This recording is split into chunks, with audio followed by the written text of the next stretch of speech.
নমস্কাৰ মৰমৰ ছাত্ৰ ছাত্ৰীসকল তোমালোকে চাই আছা স্কুল অফ নলেজ নামৰ ইউটিউব চেনেল আজি আমি আলোচনা কৰিম তোমালোকৰ অসমীয়া পাঠৰ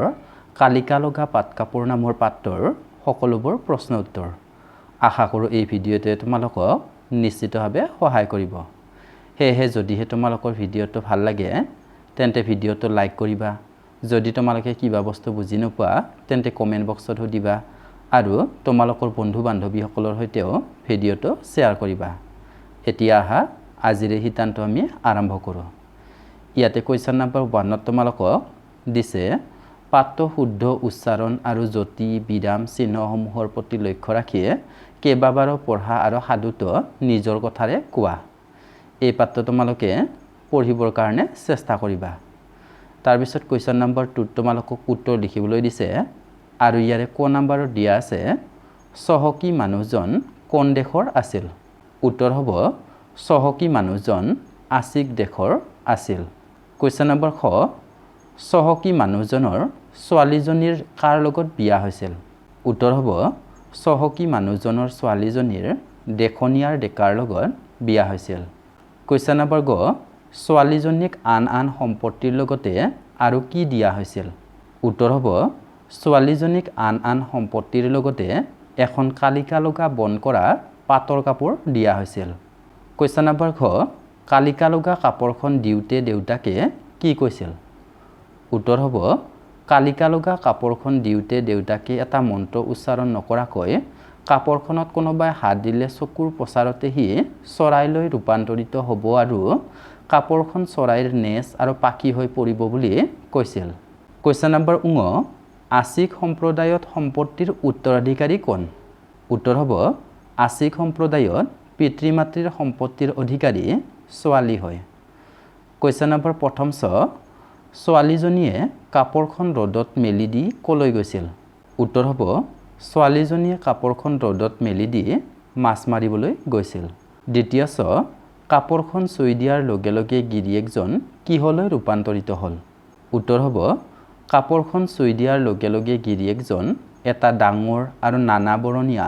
জকমকীয়া পাখিৰে সুশোভিত ময়ূৰ চৰাইলৈ ৰূপান্তৰিত হৈছিল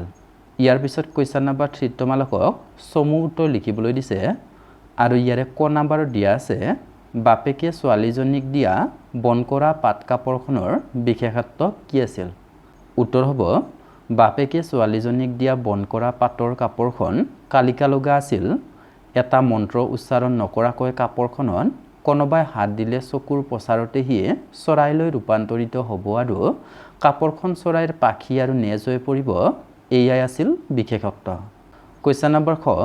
গিৰিয়েকজন কিদৰে সুশোভিত চিতৰি চৰাইলৈ ৰূপান্তৰিত হৈছিল উত্তৰ হ'ব কালিকা লগা পাটৰ কাপোৰখন ৰ'দত মেলি দি ছোৱালীজনীয়ে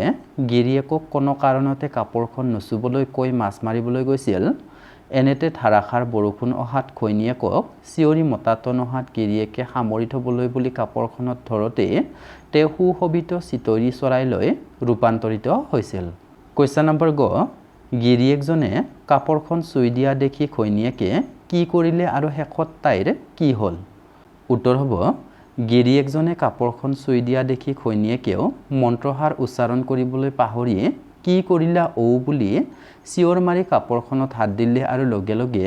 তাইও এজনী চৰাইৰ ৰূপ পালে তাৰপিছত কোৱেশ্চন নম্বৰ 4 তোমালোকক তলৰ শব্দবোৰৰ অৰ্থ বাকচৰ পৰা বাছি উলিয়াই লিখিবলৈ দিছে আৰু ইয়াৰ প্ৰথমতে দিয়া আছে প্ৰচলিত ইয়াৰ উত্তৰ হ'ব চলি থকা তাৰপিছত দিয়া আছে দেখনিয়াৰ ইয়াৰ উত্তৰ হ'ব সুঠাম আৰু দেখিবলৈ ধুনীয়া তাৰপিছত দিয়া আছে চহকী ইয়াৰ উত্তৰ হ'ব ধনী তাৰপিছত দিয়া আছে সুশোভিত ইয়াৰ উত্তৰ হ'ব সুসজ্জিত আৰু একেবাৰে শেষত দিয়া আছে সৰ ইয়াৰ উত্তৰ হ'ব বহুত ইয়াৰ পিছত তোমালোকক কোৱেশ্চন নম্বৰ 5 তলৰ দফাটো পঢ়ি উপযুক্ত স্থানত জ্যোতি বিৰাম চিহ্ন বহুৱাবলৈ দিছে ইয়াৰ উত্তৰ হ'ব এই কাণ্ড দেখি ঘৈণীয়েকে মন্ত্ৰহাৰ উচ্চাৰণ কৰিবলৈ পাহৰি কি কৰিলা ইয়াতে কিত ঊৰ্ধ্বকমা আৰম্ভ হৈ কৰিলা ঊৰ্ধ্বকমা সমাপ্ত হ'ব বুলি চিঞৰ মাৰি কাপোৰখনত হাত দিলে দাৰি লগে লগে তাইও এজনী চৰাইৰ ৰূপ পালে দাৰি তেতিয়াৰে পৰা গিৰিয়েকজন হৈ পৰিল মতা মৰা চৰাই আৰু ঘৈণীয়েকজনী হৈ পৰিল মাইকী মৰা চৰাই দাঢ়ি মতাটোৰ পাখি বেছি জকমকীয়া দাঢ়ি কাৰণ সেই কাপোৰখনৰ সৰভাগ তাৰ নেচ আৰু পাখিত লাগি ৰ'ল দাঢ়ি ইয়াৰ পিছত কুৱেশ্যন নম্বৰ 6 তোমালোকক পাঠটো ভালদৰে পঢ়ি দুটাকৈ সমাপিকা আৰু অসমাপিকা ক্ৰিয়াযুক্ত বাক্য বাকচৰ ভিতৰত ভৰাবলৈ দিছে এইখিনি কৰিবৰ কাৰণে তোমালোকে প্ৰথমে ওপৰত দিয়া জানো আহাৰ কথাখিনি জানিব লাগিব ইয়াত দিয়া আছে জীয়েক জোৱায়েকে কাপোৰখন সযত্নে ৰাখিলে এটা মন্ত্ৰ নপঢ়াকৈ কাপোৰখনত কোনোবাই হাত দিলে চকুৰ পচাৰতে সি চৰাইলৈ ৰূপান্তৰিত হ'ব আৰু দিয়া আছে জীয়েক আৰু জোৱায়েক ঘৰৰ গৰাকী হ'ল ওপৰৰ বাক্যকেইটাত ডাঙৰ হৰফৰ পদকেইটাই কিবা কৰ্ম হোৱা বা কৰা বুজাইছে এনেদৰে যি পদে কোনো কাম বা কাৰ্য সম্পাদন কৰা বা নকৰা বুজায় তাক ক্ৰিয়াপদ বোলে ক্ৰিয়াপদ দুবিধ সমাপিকা আৰু অসমাপিকা ক্ৰিয়া যি ক্ৰিয়াই বাক্য সম্পূৰ্ণ কৰে তাক সমাপিকা ক্ৰিয়া বোলে যেনে 1 নম্বৰ জীয়েক জোৱায়েকে কাপোৰখন সযত্নে ৰাখিলে 2 নম্বৰ এটা মন্ত্ৰ নপঢ়াকৈ কাপোৰখনত কোনোবাই হাত দিলে চকুৰ পচাৰতে সি চৰাইলৈ ৰূপান্তৰিত হ'ব ওপৰৰ বাক্যটোত ডাঙৰ হৰফেৰে লিখা নপঢ়াকৈ আৰু দিলে পদ দুটাই সম্পূৰ্ণ অৰ্থ প্ৰকাশ কৰিব পৰা নাই এনেদৰে যি ক্ৰিয়াই বাক্যৰ অৰ্থ সম্পূৰ্ণ কৰিব নোৱাৰে সেই ক্ৰিয়া অসমাপিকা ক্ৰিয়া বোলে এতিয়া তোমালোকক লিখিবলৈ দিয়া সমাপিকা আৰু অসমাপিকা ক্ৰিয়াৰ বাক্যবোৰ হ'ব সমাপিকা ক্ৰিয়াৰ বাক্য হ'ব 1 নম্বৰ আছিক দেশত এজন বৰ চহকী মানুহ আছিল 2 নম্বৰ পৰ্বতীয়া জাতিসমূহৰ ভিতৰত কেতবোৰ মাতৃপ্ৰধান জাতি আছে অসমাপিকা ক্ৰিয়াৰ বাক্য হ'ব 1 নম্বৰ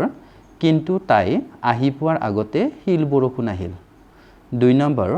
বৰষুণত কাপোৰখন তিতা দেখি গিৰিয়েকে ঘৈণীয়েকক চিঞৰি মাতিলে ইয়াৰ পিছত কুৱেশ্যন নম্বৰ 7 তোমালোকক তলৰ বাক্যত থকা সমাপিকা আৰু অসমাপিকা ক্ৰিয়া বাছি উলিয়াই তলৰ বাকচত লিখিবলৈ দিছে প্ৰথমতে দিয়া আছে মই ঘৰলৈ যাম এইটো হৈছে সমাপিকা ক্ৰিয়াৰ বাক্য তাৰ পিছত দিয়া আছে ৰাতি মই অকলে বাহিৰলৈ নাযাওঁ এইটো হৈছে সমাপিকা ক্ৰিয়াৰ বাক্য তাৰ পিছত দিয়া আছে পুৱা শুই উঠি মই বকুল ফুল বুটলিম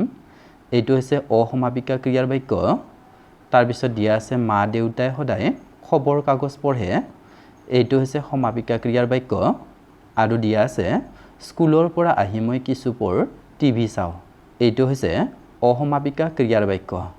ইয়াৰ পিছত তোমালোকক কুৱেশ্যন নম্বৰ 8 দিছে পুৰণি কালত তোমাৰ ককা আইতাৰাহঁতে কাপোৰ কানি বাচন বৰ্তন পেৰাত ভৰাই থৈছিল তোমালোকে কাপোৰ কানি বাচন বৰ্তন ক'ত থোৱা তাৰ এখন তালিকা প্ৰস্তুত কৰা ইয়াৰ উত্তৰ হ'ব আমি যদি প্ৰথমতে কাপোৰ কানি থোৱা বস্তুৰ কথা কওঁ 1 নম্বৰ হ'ব বাকচ 2 নম্বৰ আলমিৰা 3 নম্বৰ আলনা 4 নম্বৰ সুটকেছ আৰু 5 নম্বৰ বেগ আনহাতে বাচন বৰ্তন থোৱা ঠাই হৈছে 1 নম্বৰ আলমিৰা 2 নম্বৰ ৰেক আৰু 3 নম্বৰত আমি ল'ব পাৰিম ডাইনিং টেবুল তাৰ পিছত তোমালোকক কুৱেশ্যন নম্বৰ 9 ছবিখনত দিয়া সঁজুলি কেইবিধৰ নাম লিখি সেইবোৰ আমি কি কামত ব্যৱহাৰ কৰোঁ লিখা এইটো তোমালোকে নিজে কৰিবৰ কাৰণে চেষ্টা কৰিবা লগতে তোমালোকে ইয়াৰ তলত দিয়া জানো আহাৰ কথাখিনিও পঢ়ি চাবা কাৰণ এইখিনি তোমালোকৰ বাবে খুবেই লাগতিয়াল তাৰ পিছত কুৱেশ্যন নম্বৰ 10 তোমালোকক দিছে বাতৰি কাকতৰ শিশু পৃষ্ঠা শিশু আলোচনী গল্প পুথি পঢ়ি তাৰ পৰা এটা গল্প স্পষ্ট আখৰেৰে কাগজত লিখিবা লগতে গল্পটোৰ পৰা কি শিকিলা সেই বিষয়ে লিখি দাঁত কাগজত লগাই শ্ৰেণীকক্ষত আঁৰি থোৱা গল্পটোৰ লগত সংগতি থকা দুটামান চিত্ৰও লগাই দিবা এই প্ৰশ্নটোৰ উত্তৰ তোমালোকে নিজে কৰিবা তাৰ পিছত কুৱেশ্যন নম্বৰ 11 তোমালোকক দিছে অসমৰ শিপিনীয়ে তাঁতশালত কি কাপোৰ বয় তাৰ এখন তালিকা প্ৰস্তুত কৰা ইয়াৰ উত্তৰ হ'ব অসমৰ শিপিনীয়ে তাঁতশালত বয় মেখেলা চাদৰ বিহুৱান গামোচা দখনা ফালি আৰণাই স্কাৰ্ফ ৰুমাল বিছনা চাদৰ ধুতি পৰ্দা আদি আৰু কুৱেশ্যন নম্বৰ 12 তোমালোকক দিছে উত্তৰ পূব ভাৰতৰ মাতৃপ্ৰধান জাতিসমূহৰ এখন তালিকা প্ৰস্তুত কৰা ইয়াৰ উত্তৰ হ'ব উত্তৰ পূব ভাৰতৰ মাতৃপ্ৰধান জাতি বুলিলে বিশেষকৈ খাচীয়া আৰু গাৰো জনজাতিৰ কথাই উল্লেখ কৰিব পাৰি শেষত তোমালোক সকলোলৈকে ভিডিঅ'টো আৰম্ভণিৰ পৰা শেষলৈকে ইমান মনোযোগেৰে চাই থকাৰ বাবে ধন্যবাদ জনালোঁ